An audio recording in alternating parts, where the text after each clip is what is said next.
Welcome back to Documentary First, an inside look at a documentary filmmaker's journey. I'm your host, Jason Rugg, and we're picking up right where we left off last week. We're going to talk about AI and a bunch of other awesome stuff related to sound with Nathan Ruyle. So let's just jump right in. Yeah, we were just talking earlier when we first came on about AI and how it's really this now, in the last 6 months is a complete disruptor and changing everything and really, kind of brings us to these ethical decisions that we are going to have to start talking about.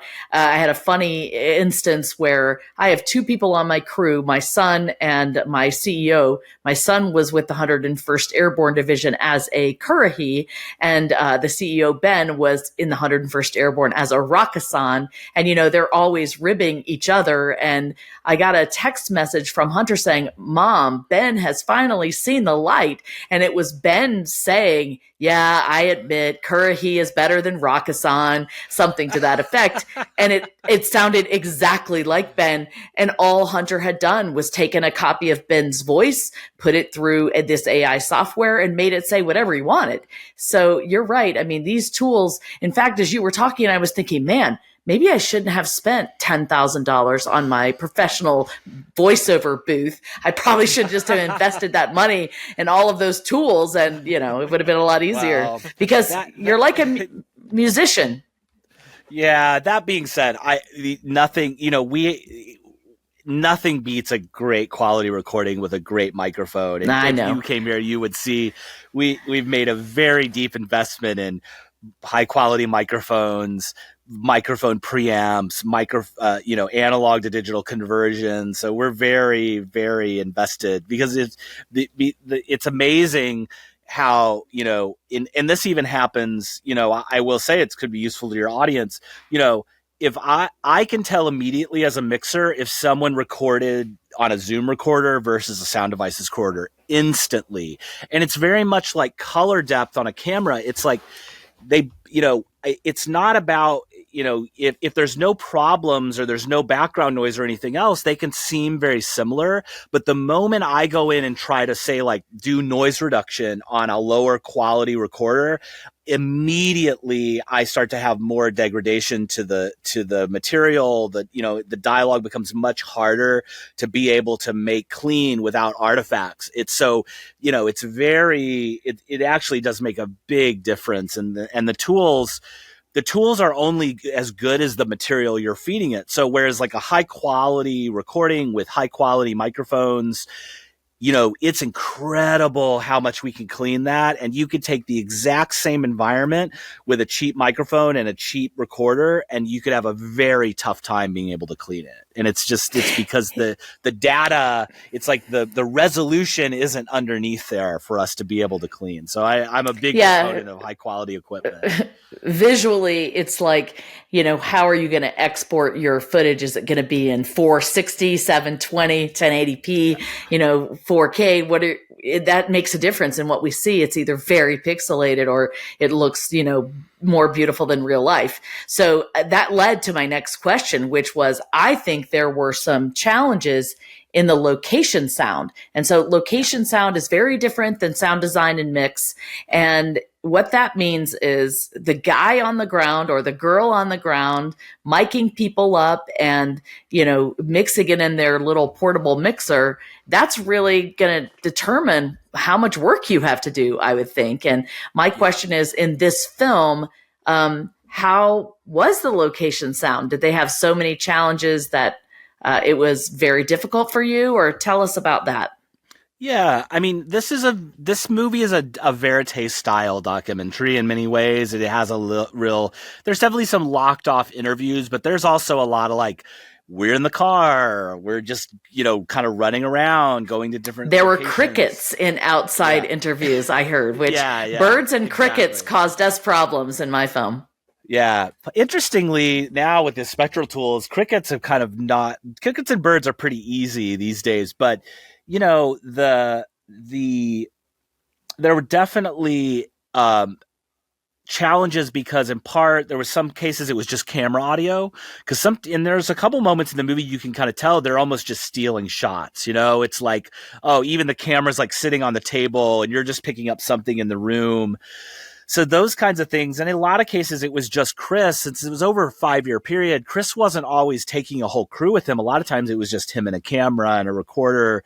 So yeah, there were definitely challenges. It's for me, it's one of my specializations. I've worked in independent film now for two decades almost. So I certainly, I have a lot of techniques to be able to deal with these things. But yeah, there were definitely a lot of challenging aspects.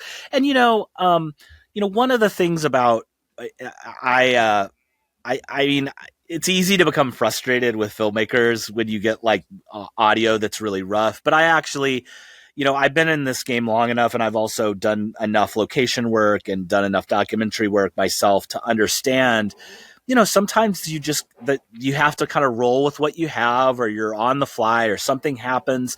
So to me, I really look at those challenges as just a interesting challenge. And, it's like allows me to kind of use my tools and my ingenuity. Sometimes it really takes some really interesting, a lot of the techniques I've developed have come out of some of the roughest situations for recordings. And out of it, I've come up with some new techniques that I actually then use on things that are less difficult. So, I always try to look at it as like, especially in documentary, especially in verite style documentary, this is just part of the territory. And, we embrace it and try to do our best. And honestly, I just worked on a $50 million movie. We did a big budget narrative film that's going to be coming out later this year, in wide release. And, there was obviously just a massive budget for that film, and there was still a lot of audio challenges just because of the nature of the day, or this take, the mic fell off, or, there's so often there's challenges even when you have all the resources that you could possibly need. So it kind of comes with the territory. Yeah, when, it's true. Adversity always makes us better and stronger. And we were talking World War II stuff before we got on here. And it makes me think of, those Rangers that climbed Point de Hoc and finally made it to the top and hung that American flag. You had this great sense of accomplishment and pride, I'm sure, that you got there. And I love it. Yeah, I would totally want to have somebody like you on my team who isn't put out by all the challenges that they have to, solve, but more it's like, this is a challenge and I'm going to figure it out and even reinvent new ways to do it. So that's great satisfaction, I would imagine.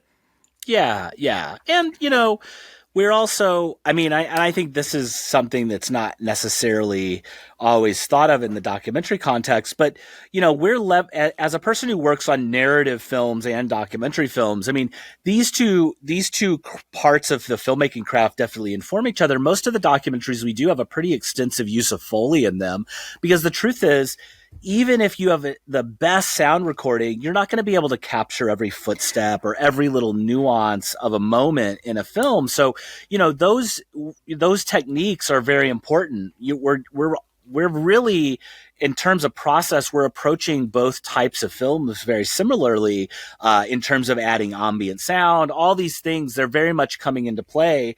The only difference is that in a narrative film, we sort of, it's basically untethered. We can do whatever we want, though most of the time we are, the American style of filmmaking is a naturalistic style. And so most of the time we are trying to kind of find something that feels natural and verite and feels like it would be of the place, except in, situations where we're very intentionally going for something more creative. But, we are doing the same things in documentaries. We're doing a full ambient background edit for every scene. We're just using elements in our library that we feel like are, specific to the place and would basically help bring the audience into that experience in a way that would be authentic to being in the place. But, the limitations of what a recording on set can do are no different from a narrative film to a documentary. So, we're leveraging all of that. And Citizen Sleuth has a full Foley pass. Most every footstep you hear in that movie is probably Foley that we've done. I want to stop you right there. Excuse me for interrupting, but I want to explain for our audience the difference between, explain exactly what Foley is. And then, the difference of sound effects. And that leads me into sort of my next question. So you can just roll in because these are all related. But one of the things that I thought was very fascinating were a lot of these musical choices in the film. And this girl, the main character of the film, she's quirky, she's interesting. She does, there's a lot of little funny things that she does, whether it's the way she looks at the camera or plays with her dog, and at first I didn't understand the quirky music choices, but then I was like, oh, that really her personality informs, I think, the music, and they augment each other. But what I noticed the most that I know you were responsible for were the transitions between the different scenes or the different types of music. And you guys picked really interesting music. I'm sure the composer made them, but there were also some songs. One of my most favorite moment is she was looking at, this is when she kind of is growing as a character. Her character arc is kind of coming out on the other side, and she's beginning to question and change. And she's in a scene where she's looking at these photos, and you have a Willie Nelson song playing in the background. I don't remember the title of it, but it is something like, I don't know, something like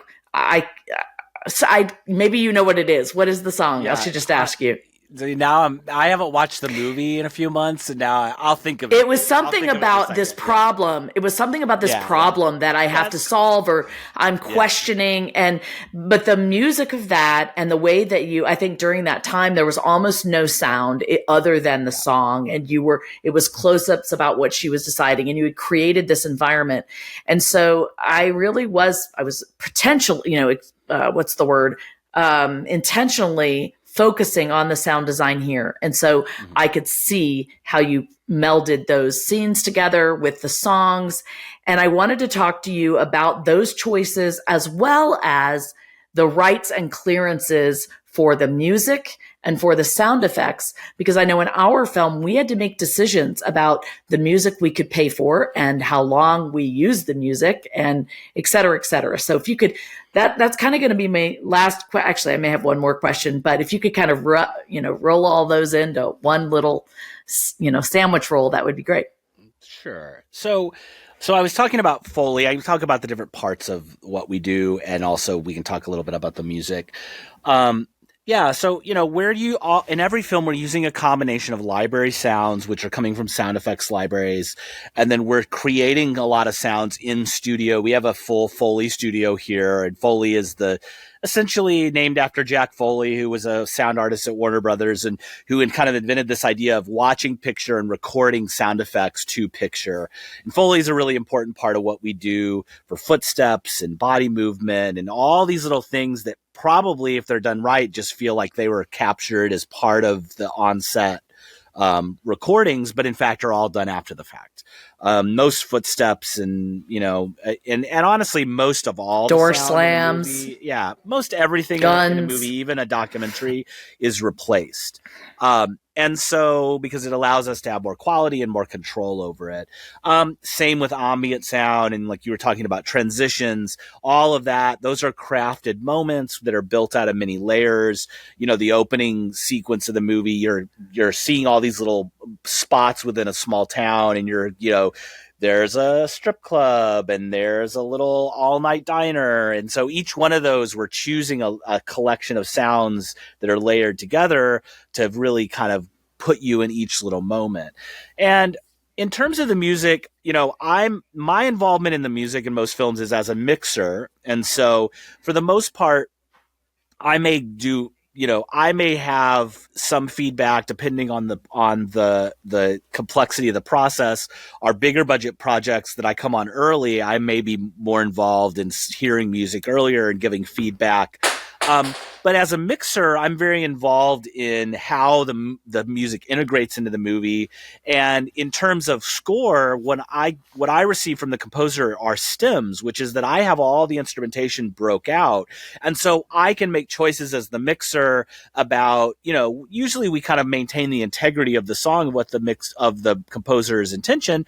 But depending on what's going on in the movie, we may accentuate certain instruments, or we might drop out everything but a certain instrument in a transition. I believe there's some of those kind of moments that were happening in this movie. We definitely have some big, explaining moments with graphics, and there's sound, and we're accentuating different parts of the music to kind of help tell those parts of the story or accentuate those kind of way we move through moments. And then, yeah, of course, there's like the needle drop songs, like the Willie Nelson song, and that was definitely something I had to go in and kind of remaster and make it feel a certain way for the movie. Also, oftentimes we'll do things. One of the big challenges in this movie was there's a karaoke sequence, and we actually didn't have the clean tracks of the karaoke. We just had camera sound. So actually we went in and used an AI based music and music separation tool. And we were actually able to separate out the music from the vocal so that we could mix the vocal and the music a little differently. There's an example of that as part of the mixing process. And then, yeah, I mean, in general, you were talking about kind of the playfulness of the music. Yeah, I think it's one of the great elements of this movie is just the way that there's kind of a playful, waltzy kind of energy through the whole movie that kind of, it keys into the quirkiness and the kind of, the main character is a character, and she is like, and that's kind of part of it too, is that she's kind of aware of herself as a character. And, so yeah, that all kind of works together really well. And, when we're working on music in a movie, it's one of the first things we do because it's very subjective. The way music is mixed into a movie, the way we balance the music and the dialogue, the way cues enter and leave a scene. That's a big part of the mixing process, is kind of figuring out just the right feeling for when a music's underscoring a scene, getting it sitting just right. It's a big part of it. So, and now in terms of like the legality and the clearances and the money, I can only really, I mean, I've been through a lot of processes, and, it's wild, the variables that come into play when trying to buy music for a movie. And I've had movies where they've done, I did a movie for Amazon last year where the music buy for one song was almost as much as our entire sound post, which is interesting. I have done movies where the director was trying to get some very obscure 70s rock that no one really knows of, and the costs per song were $30,000 per song, and then they went back and got, instead of getting these more obscure songs, picked out some Bob Dylan songs, and those were actually much cheaper because for whatever reason the record company feels like they made their money on the Dylan songs, but they've never made their money on these like 70s rock songs, and so they're gonna get, so it's a very like kind of esoteric and kind of strange world of music supervising, and so I can only kind of see what I've experience watching music supervisors do that and deal with those clearances. And yeah, it's a lot about relationships. It's a lot about some kind of internal math at the record company. There are no rules with rights and clearances where music is concerned, and it is a whole beast on its own. So having a music supervisor is absolutely important. Yeah, it's essential. And we recently, another movie, the one I said I can't really speak to too much, we were doing some interesting stuff with, and actually I could talk, there's lots of instances especially in documentary where you're like trying to get, like in this case, it was like, here's an advertisement where they wanted the dialogue and they had cleared the person speaking in the advertisement, but they couldn't clear the music because the music was owned separately by a company that licenses commercial music. And they basically just don't want to give it to you because they're like, oh, we've got you, you need this. So in that case, what we had to do was we had to go in, we actually used a tool. We were able to separate out the music from the dialogue. And then they were able to create the composer was able to create a new musical cue, different from the original in terms of like, it's a very different sounding song, but in the same frequencies of the original. And so between the source separation and the new music cue that also sounds like an ad, we were able to mask the original music. And so we didn't have to do that clearance. So that's a really interesting one. I'll tell you, the kind of biggest story I have along these lines is we did this movie for HBO called United Skates. It's a great movie. And in United Skates, it's all about African American skating culture, which is this really incredible. You watch the movie, you'll understand.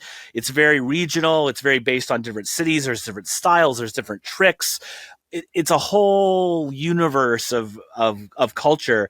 And the filmmakers, obviously, they're going into these skating rinks. And of course, if you go to the skating rink, it's all like top 40. It's all like pop music playing. And so almost all the footage, the background sound was pop music. And it was all pop music that they could never license because it's just impossible. If they had to buy out the music for the movie, it would have been $1 million just for the music clearances. So what we had to do was basically go back, and all these moments of roller skating, we had to go Foley all of that. So we had to go re-record to picture all of the skating in the entire movie. And the thing about the skating is that there's different wheels for different cities. It's all very specific. And so in fact, what we did was we had the subjects of the movie that were roller skaters here in LA. There's a vibrant roller skating culture here in LA. They came into our recording studio, brought all the different styles of skates that were featured in the movie, and then they recorded all their skating to picture so that we had clean recordings of the roller skating. So they were literally doing the tricks in the recording studio to picture of the skaters doing tricks. And the funny thing is, and this is a very often the case in documentary, is this is this very arduous, frustrating thing we have to do because of clearances. But in fact, it really transformed the sound design of the movie, because now all of a sudden we before would have you're just in had control. Exactly. We would have had these skating sounds, but there was also background noise. And whereas now we can create these incredible moments in the movie where we're hearing the sound and we're using special filters and reverbs to make it sound like the music's in the skating rink, and then the skater skating, and then we can push that music back. And so now we can just focus on the skater. And so in fact, it became probably the best asset to the film, was having all of this perfectly recorded skating sound that then we could use as design in the film. So, one of those other options, where it's adversity really is the mother of invention, I think, in filmmaking. Yeah. And that's I will awesome. say just quickly that in terms of sound effects, we have libraries. They have specific licenses. We own the libraries. And so when you come and work with us, as long as you're only using the sound effects in the finished version of your movie, meaning like the mixed prints, and it could still be stemmed out. It could still be, we still give dialogue, music, and effects stems for deliverables. But as long as you're not reusing the sound effects, our licenses pass through to the filmmaker in terms of the use of the actual sound effects. So I just wanted to find some the licenses. I just wanted to find some terms for people. So he's talking about a sound library basically is a library of sound effects that they can then buy and they can use and again pass on to the filmmaker. So then those don't cost extra money. The stems they're talking about, when sound design team turns over the sound to the filmmaker or the editor then needs every single thing in an individual file. So the voice is in a file, the music itself as a whole is in a file, but then you have each instrument is in a file, each sound effect is in its own file, so that the editor then can play with all of those as the sound design can as well. Yeah. And mostly that's used for, when we sell a movie, there's a lot of requirements. We have to dub international languages sometimes. That's a reason why we'd have to have those split out. But yeah, it's all taken care of. And then in our contracts, we outline all those licenses so that they pass through in a way that. Yeah. Awesome. Okay. We're getting close to overtime. We still have a lot to talk about. I wanted to, first of all, get an idea if people are listening to this, they're new filmmakers or still working in lower budget independent films. Do they have any ability to hire you at all? Can you give us some sort of budget spectrum that you work on for all kind of different films? Yeah. So, we work on all budget levels for the most part. We also do quite a few short films. We have a short film called Miss Brown that's premiering at Tribeca coming up in June. It's a documentary short film along with another short film through Lena Waith's project with Tribeca. And then also we have a feature film by director Chelsea Peretti premiering as well. So, and so in terms of budget, for the most part with features, usually kind of our baseline is in the teens, I would say, and mostly in the high teens for a feature film, for documentary. And even within that, it would have to be a fairly straightforward kind of talking head documentary type thing. When we get into more elaborate movies like what we're talking about, United States, even Citizen Sleuth, which has a much more of a design element, we're definitely getting up into the $20s and $30,000 for those kinds of projects. And then it kind of goes from there. And the narrative films, it gets higher. It's probably our baseline in narratives is, quite a bit higher than that and can go. it's very with narrative. The films, sky's the limit, depending on the narrative. Yeah, for sure. Yeah. And, do you hire? So I guess you hire by do you hire them by project? Is it a day rate, a month rate, a week rate? How do you fill that out? We mainly work on complete package bids. Yeah. And then our complete package bids, we do a pretty detailed breakdown of what that is. And for a lot of the low budget films, we have some baseline rates that we start at. We actually have like an ultra low budget rate sheet where it kind of breaks down 3 budget options in great detail where you can see all the different parts of the process. And then, that kind of creates a conversation. I'm coming up on 100. I've done 100 feature films, something like that. So I've definitely done enough that I have a pretty good sense usually of what kind of the baseline minimums are. And then, from there we can talk about, are there elements of the movie that are going to take more time, more Foley time, more mix time? But usually we have a pretty good sense of what that is. But yeah, we normally work on a project bid basis with a detailed breakdown of what that entails for each project. Awesome. Thank you for that. Now you've mentioned kind of peppered throughout this some of the things that you're working on. So just promote them a little bit. Also talk to us about, this is sound design. If you want to, give your business a little shout out. Yeah. Yeah, so I'm sitting right now in the A stage of This is Sound Design. This is our theatrical Atmos stage. I own this facility in Burbank that we built out. We have several mix stages, but we're turnkey post-production sound for narrative and documentary feature films. We also do short films. We do some series work as well. We've got lots of stuff happening right now. We have obviously Citizen Sleuth is doing the festival circuit, and I think it's got some upcoming festival stuff, and it will eventually be out on streaming. We have a movie that is actually out in pretty wide release called Joyland right now. And Joyland is a movie shot in Pakistan. It won the Best International Feature at the Independent Spirit Awards this year. It was shortlisted for the Academy Award for Best International Feature. It's premiered in New York and LA. Last weekend, it opened up in 33 more cities. And I believe this weekend, It actually opens up to more. I think we might be getting up close to 50 cities. So if you have like a landmark theater or an independent, type of theater in your city, there's a good chance that Joyland's there right now. So yeah, definitely check that out. It's an incredible movie that we had. It's close to our heart and we really love it.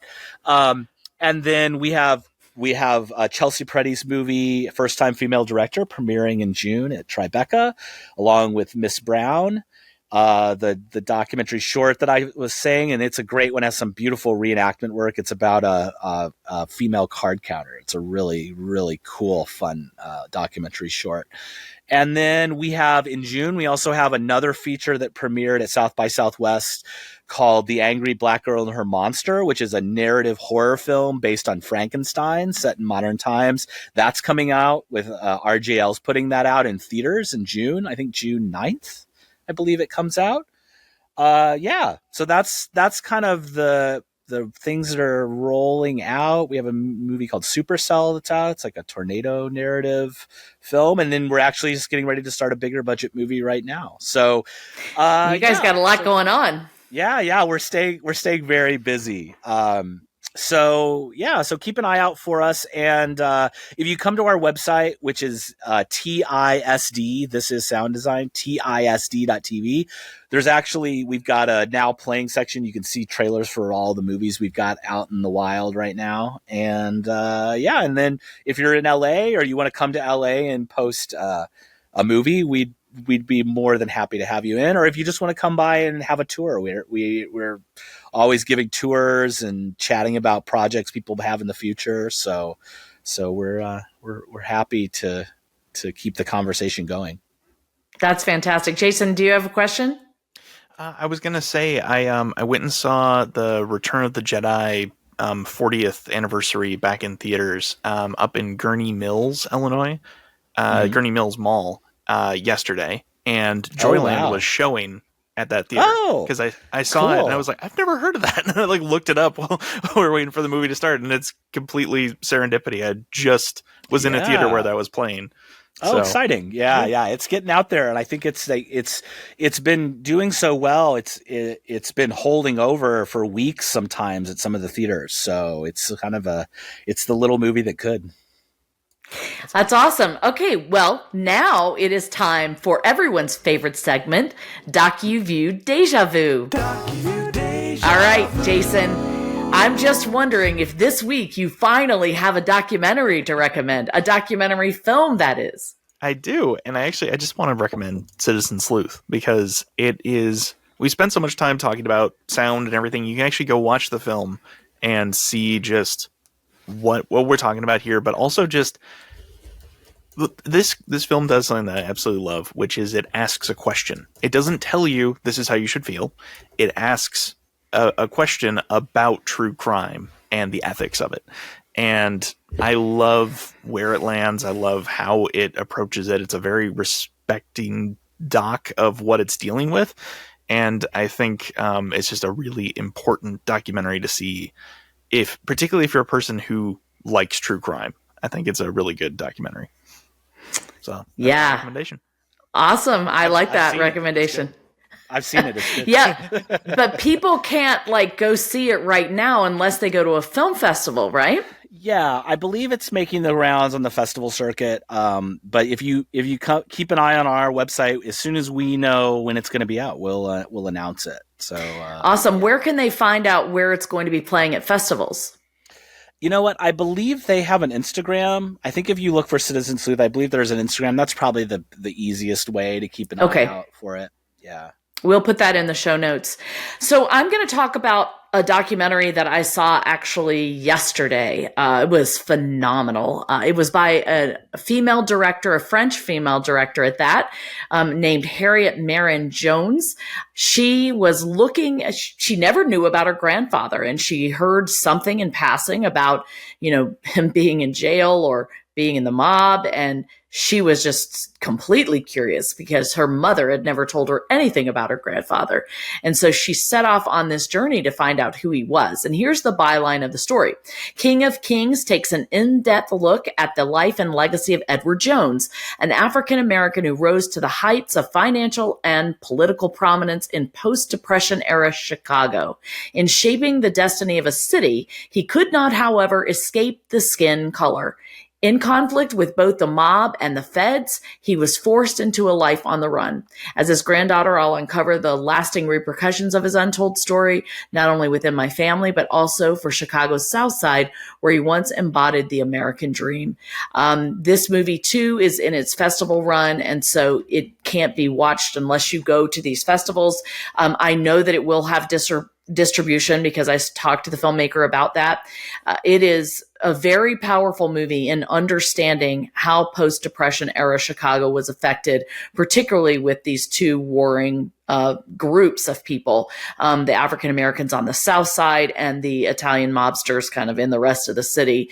And she brilliantly told the story with use of black and white photos, with parallaxing and animation, which I thought was so creative, color, sound.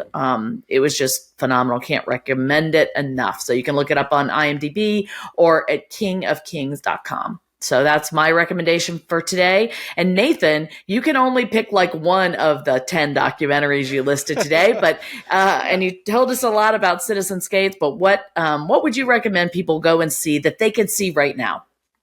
I'll recommend the movie I talked about, United Skates, that's on HBO. So it's on HBO, and it's just it's an awesome documentary about a elaborate and textured and incredible subculture, which is African American skating culture in Chicago and New York and Los Angeles. And it's one of my favorite projects I've ever worked on. I already told you about how we got to Foley all the roller skating sounds. Yeah. But yeah, it's just an awesome doc, and I think anybody who hasn't seen it, you're going to love it. So yeah, check it out. Sounds like some strong recommendations for this week. So thank you so much for being here, Nathan. I just love meeting you and hearing more about what you do. And it's just a fascinating look into your industry. So thank you. You have been a wonderful guest. Thank you. It's great being here. And I'm looking forward to continuing to tune in to what you guys have going on. I'm looking forward to seeing your film, Christian. And Jason, thank you. And we'll see you down the road. Yeah, excellent. All right, Jason, want to take us out of here? All right. Well, thanks everyone for listening to Documentary First, where we believe everyone has a story to tell, and you can be the one to tell it. Yes, you can. Bye, everybody.